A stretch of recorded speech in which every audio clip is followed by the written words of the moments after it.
Bismillahirrahmanirrahim. Assalamualaikum warahmatullahi wabarakatuh. Perkenalkan, saya Ani Filianti selaku Direktur Utama PT Meka Sukses Internasional dan PT Lintas Ziarah Sahara. PT Meka Sukses Internasional merupakan biro umroh dan haji khusus yang sudah berpengalaman dan penyelenggaraan layanan tur dan travel, khususnya layanan pemberangkatan umroh dan haji khusus. Meka Tour hadir sejak tahun 2008. Dan pada tahun 2019 mengalami perubahan pengurus dan kini berlokasi di Jalan Walter Monginsidi, Kebayoran Baru, Jakarta Selatan.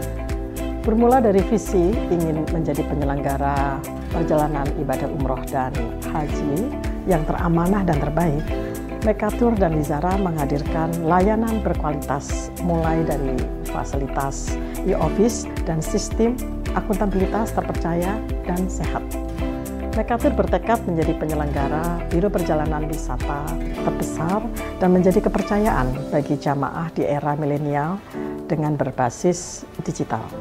Kami memiliki produk dan layanan yang beragam sehingga bisa memenuhi semua kebutuhan yang dibutuhkan oleh jamaah. Di antaranya adalah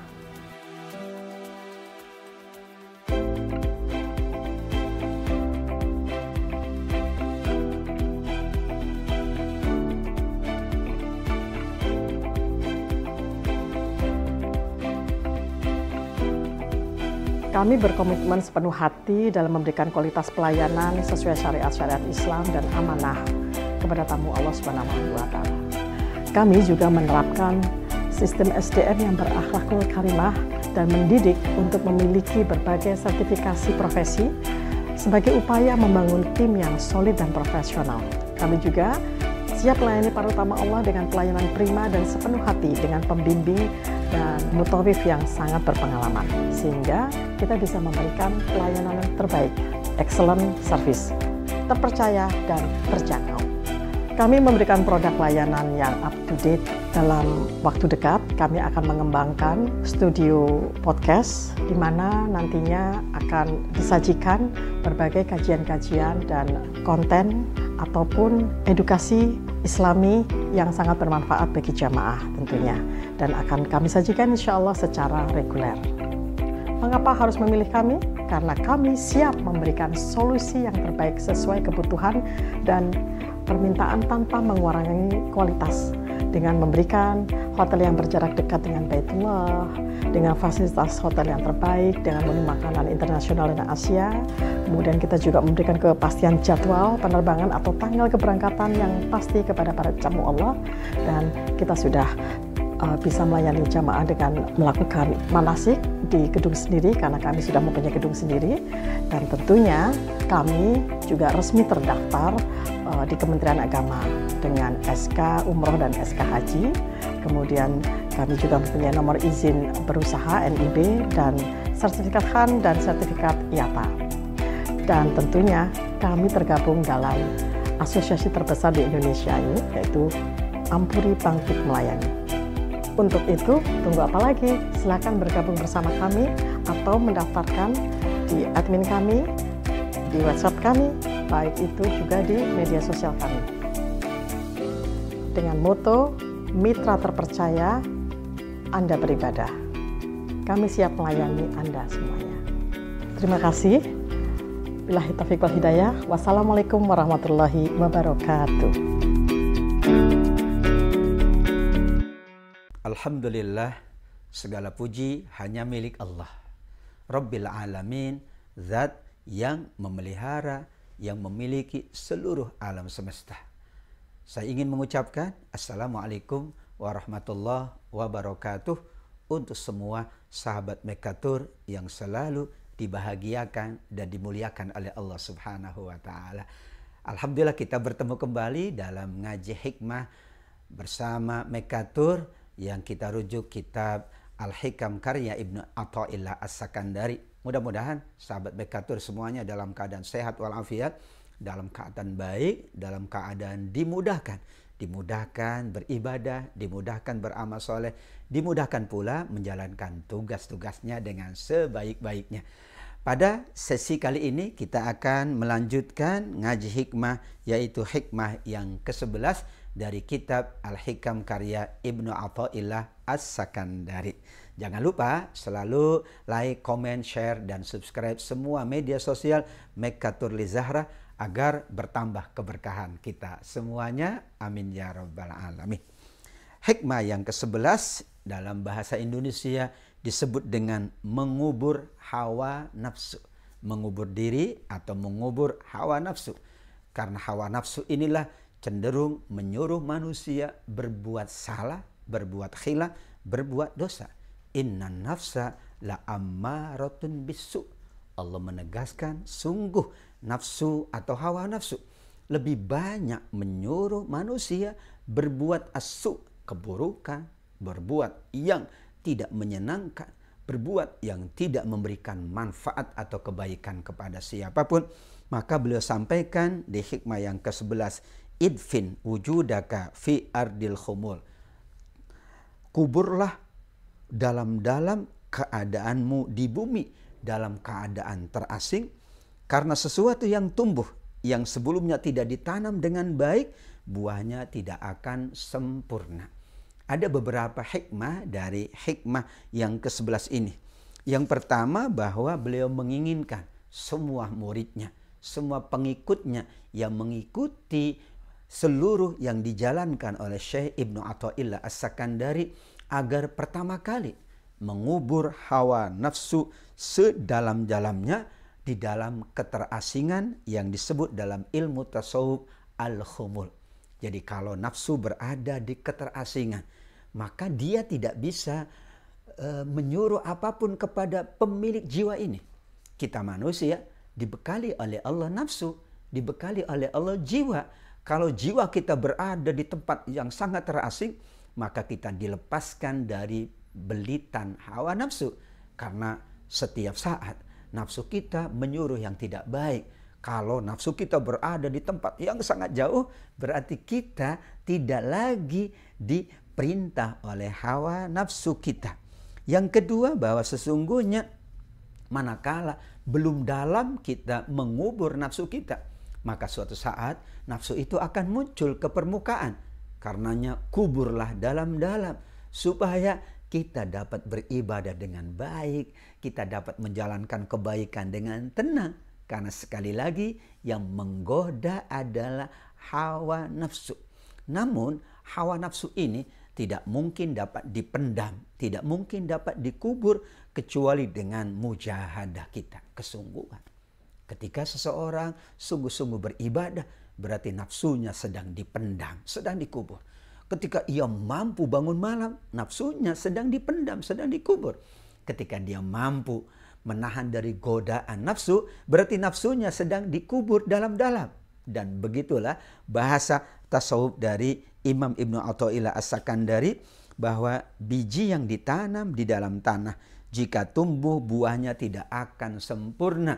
Dalam arti bagaimanapun, kalau sesuatu itu ditanam dalam-dalam, maka meskipun mungkin ia tumbuh, tapi tumbuhnya tidak bagus, tumbuhnya tidak besar.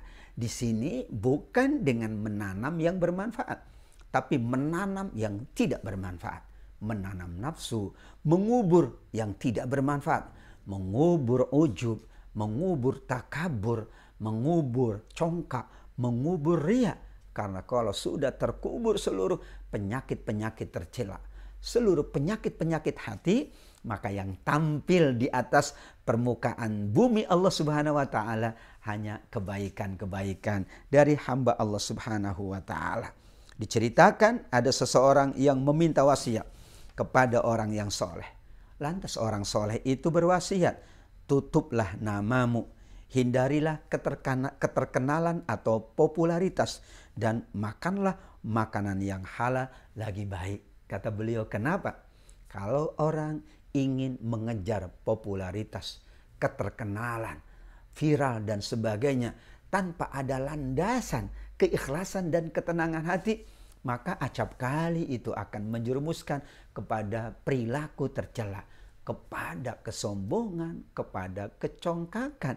Bukan berarti tidak boleh kita beramal dan amal kita diketahui oleh orang. Bukan berarti tidak boleh kita dikenal oleh masyarakat. Tidak boleh kita memperkenalkan diri. Namun ketika seseorang memperkenalkan diri, maka memperkenalkannya sewajarnya saja. Ketika ia beramal, dilihat oleh manusia, sewajarnya saja. Ketika dia kemudian melakukan amal, orang melihatnya juga sewajarnya. Namun ketika beramal, ingin dilihat oleh Allah Subhanahu wa taala, maka ia tunjukkan kesungguhan yang paripurna. Untuk manusia, kita menampilkan diri, memperkenalkan diri sewajarnya, karena kita tidak berharap apapun dari manusia. Namun ketika kita beramal kepada Allah, maka kita tunjukkan kesungguhan yang paling tinggi. Kita tampilkan kemampuan yang paling tinggi. Ya Allah, hamba mampu menunaikan ibadah puasa dengan baik. Hamba mampu mengeluarkan zakat dengan sempurna. Hamba mampu berinfak, bersedekah, berwakaf. Hamba mampu mengikuti majelis ilmu. Hamba mampu berumroh dan berhaji karena Allah Subhanahu wa taala. Namun kalau ada sedikit pemikiran atau terbayang di dalam diri kita ingin melakukan itu karena manusia, maka kuburlah dalam-dalam nama kita. Kuburlah dalam-dalam nafsu itu. Karena seringkali terjadi benturan antara kita beramal untuk Allah dan beramal untuk manusia. Memang tipis sekali perbedaannya. Karenanya disitulah beliau ingatkan bahwa segala sesuatu yang tampil di permukaan, jika bukan karena Allah, maka nilainya sangat kecil. Dan mungkin tidak tampil di permukaan, tidak nampak dan tidak kelihatan. Namun kalau itu karena Allah, maka nilainya amat sangat besar. Ibrahim bin Adham berkata, orang yang di dalam hatinya masih ada keinginan untuk terkenal, keinginan untuk lebih terkenal, maka ia tidak akan sampai menghadap Allah dalam keadaan yang terbaik. Bukan berarti kita tidak boleh untuk dikenal, untuk dikenang oleh siapapun. Tapi keterkenalan atau kita dikenang adalah karena kita selalu berbuat baik. Dan tidak mungkin Allah menjadikan kita dikenal oleh penduduk langit dan penduduk bumi, melainkan karena kebaikan kita. Maka yang kita mohon adalah Allah mengenal kita, penduduk bumi mengenal kita, langit mengenal kita, penduduk bumi, penduduk langit mengenal kita, karena kita selalu ingin dikenal oleh Allah Subhanahu wa taala. Fa'lam annahu la ilaha illallah. Terus meneruslah kita gali ilmu, kita kaji ilmu agar kita semakin mengenal Allah Subhanahu wa taala. Kalau sudah mengenal Allah, Allah Subhanahu wa taala yang akan membimbing kita, membimbing untuk tidak sombong, membimbing untuk tidak riya, membimbing untuk terkenal, tapi terkenal dalam rangka beribadah, beramal soleh di sisi Allah Subhanahu wa taala. Itulah intisari dari penjelasan tentang hikmah yang ke-11, mengubur hawa nafsu dalam-dalam agar kita semakin dekat dengan Allah dan mampu beramal sebaik-baiknya. Mudah-mudahan seluruh sahabat Mekatur senantiasa mampu menahan diri, menahan godaan nafsu, dan semakin dekat dengan Allah, muncullah amal-amal kebaikan, amal-amal soleh, dan itulah pertanda bahwa kita sudah menanam dalam-dalam, mengubur dalam-dalam hawa nafsu yang cenderung menyuruh manusia berbuat dosa dan maksiat. Mudah-mudahan bermanfaat. Kita akan lanjutkan setelah yang satu ini, tetap bersama ngaji hikmah Mekatur, insya Allah seluruhnya dalam keberkahan. Jangan lupa like, share, subscribe seluruh media sosial kami agar semakin bermanfaat, agar semakin luas manfaatnya, berarti luas keberkahannya untuk kita semuanya. Kita lanjutkan hikmah yang ke-11 setelah yang satu ini. Kita lanjutkan hikmah yang ke-12 setelah yang satu ini bersama Mekatur.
Sahabat Mekatur yang dimuliakan oleh Allah Subhanahu wa taala, senang sekali kita ngaji hikmah bersama Mekatur. Sesi kali ini kita akan membahas hikmah yang ke-12 dari buku Al-Hikam karya Ibnu Athaillah As-Sakandari. Beliau sampaikan di hikmah yang ke-12 manfaat beruzlah, mengasingkan diri dari keramaian. Namun uzlah tujuannya adalah semakin dekat dengan Allah Subhanahu wa taala, bukan uzlah untuk yang lain. Uzlahnya untuk Allah agar ia semakin dekat dengan Allah. Bisa jadi karena keramaian, suasana yang hiruk pikuk menjadikannya lupa dengan Allah Subhanahu wa taala. Ma nafa'al qalba syai'un mithlul uzlah yadkhulu biha maidan fikrah. Tidak ada sesuatu yang lebih memberikan manfaat kepada hati manusia daripada beruzlah. Karena dengan uzlah ia akan memasuki satu medan, satu lapangan yang sangat luas. Dia tenggelam dalam tafakur, dia tenggelam dalam tazakur, mengingat Allah Subhanahu wa taala. Alladzina yadhkuruna Allaha qiyaman wa qu'udan wa 'ala junubihim wa yatafakkarun fi khalqis samawati wal ard rabbana ma khalaqta hadza batila. Orang-orang yang terbaik menurut surat Ali Imran 191 yang mampu uzlah. Uzlahnya dalam rangka mengingat Allah, apakah dalam keadaan berdiri, duduk atau berbaring. Kemudian dia mentafakuri semua ciptaan Allah yang sangat agung, ciptaan langitnya, ciptaan buminya, dan semua yang ada di antara keduanya. Kemudian dia yakin semua yang Allah cipta amat sangat agung. Karena keyakinan itu ia ungkapkan dengan ungkapan pujian kepada Allah. Ma khalaqta hadza batila subhanaka. Tidak ada yang engkau ciptakan sia-sia.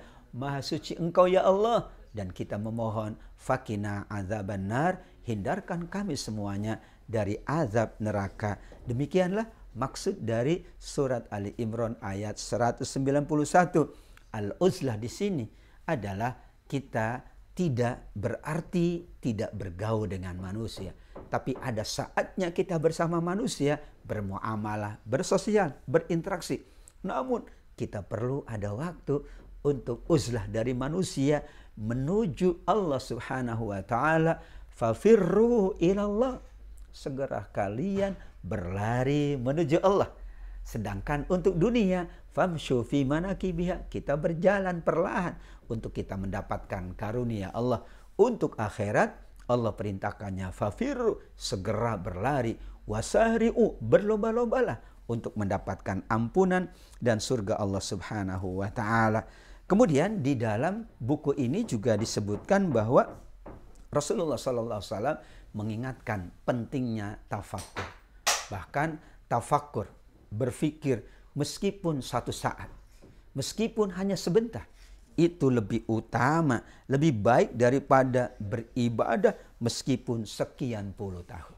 Maksudnya karena ibadah pasti landasannya tafakur dan tazakur. Tidak mungkin kita beribadah tapi kita lalai dengan Allah. Salat kita adalah dalam rangka mengingat Allah. Puasa dalam rangka mengingat Allah. Beribadah umroh, beribadah haji dalam rangka mengingat Allah. Wa aqimis sholata li dzikri, kata Allah di surat Thaha, dirikanlah salat untuk mengingatku. Maka suasana-suasana inilah yang dibangun oleh Allah Subhanahu wa taala sehingga kita selalu dalam semua ibadah dan amal soleh kita tazakkur, kita tafakkur. Imam Ahmad bin Sahal mengatakan, musuh manusia itu ada 4. Yang pertama adalah dunia. Senjatanya adalah makhluk. Melawannya adalah dengan uzlah, yaitu menghindar dari hiruk pikuk dunia yang melalaikan, yang menjadikan orang asyik masuk dengan dunia tapi lupa dengan akhirat. Musuh kedua adalah setan. Senjatanya adalah rasa kenyang, maka dilawan dengan berpuasa, dilawan dengan rasa lapar, mencukupi dengan kebutuhan saja, tidak berlebih-lebihan dalam makan dan minum. Nafsu adalah musuh yang ketiga, kata Imam Ahmad bin Sahal. Nafsu senjatanya banyak tidur, maka melawannya adalah banyak bangun, tidak memperbanyak tidur. Kenapa? Karena bisa jadi dalam tidurnya ia tidak mendapatkan apa-apa, tapi dalam bangunnya ada sholat, ada ibadah, ada berumroh, ada berhaji. Dalam bangunnya ada zikir, ada tafakur. Dan musuh terakhir yang keempat adalah hawa nafsu. Senjatanya banyak bicara, maka melawannya dengan banyak diam. Kata Nabi SAW, "Man kana yu'minu billahi wal yawmil akhir falyakul khairan aw liyasmut." Kalau memang benar seseorang beriman kepada Allah dan hari akhir, ia hanya mengatakan yang baik saja. Jika tidak mampu, ia diam. Diam di sini dalam rangka uzlah. Dan mengatakan kebaikan dalam rangka mengajak manusia kepada kebaikan. Maka dua hal inilah yang selalu ada dalam kehidupan manusia. Maka beliau ingatkan di hikmah yang ke-12 ini ada satu hal yang sangat penting, namanya uzlatun nafsi. Mengasihkan diri dari hiruk pikuk, dari dunia yang melalaikan menuju akhirat, menuju Allah, menuju amal, menuju ibadah yang semakin mendekatkan dirinya kepada Allah. Dengan demikian, maka uzlah itulah adalah sunnahnya para nabi. Nabi Musa beruzlah selama 40 malam. Nabi Muhammad beruzlah di Gua Hiro atau berkhulwat. Beberapa nabi pun demikian. Namun mereka tidak menghindarkan dari manusia. Saat mereka bersama manusia, mereka betul-betul berbaik dengan manusia. Saat bersama Allah, mereka amat sangat baik dengan Allah. Begitulah tuntunan hikmah yang ke-12 agar kita memiliki waktu untuk uzlah, memiliki waktu untuk Allah, memiliki waktu untuk tafakur dan tazakur. Waktu-waktu yang lain tentu ada hak untuk keluarga, untuk sahabat, untuk amal, untuk aktivitas dunia kita. Namun sesungguhnya ada waktu-waktu, disitulah waktu itu sangat baik untuk amal akhirat kita. Mudah-mudahan sahabat Mekatur yang dimuliakan Allah, kita semakin dibuka oleh Allah pintu-pintu kebaikan, dibuka oleh Allah pintu-pintu keberkahan, sehingga kita layak selalu mendapatkan kebaikan dunia juga kebaikan akhirat. Itulah kupasan ringkas hikmah yang ke-12 untuk sahabat Mekatur dimanapun berada. Terus ikuti ngaji hikmah bersama Mekatur. Jangan lupa like, share, komen, juga subscribe untuk kebaikan kita bersama. Bertambah berkah kita, bertambah meninggi amal ibadah kita, bertambah baik dunia kita, juga akhirat kita. Semuanya amin ya rabbal alamin. Nafa'anillah wa iyyakum. Terima kasih atas kebersamaannya. Mudah-mudahan kita selalu disehatkan oleh Allah. Sampai ketemu di lain kesempatan, tetap bersama Mekatur Lizzahrah. Assalamualaikum warahmatullahi wabarakatuh.